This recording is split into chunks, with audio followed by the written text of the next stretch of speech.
पराशक्त्यै नमः। ॐ महादेव्यै नमः।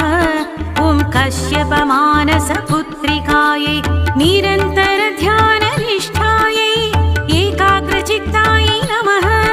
ॐ तापस्यै नमः। ॐ श्रीकर्यै नमः।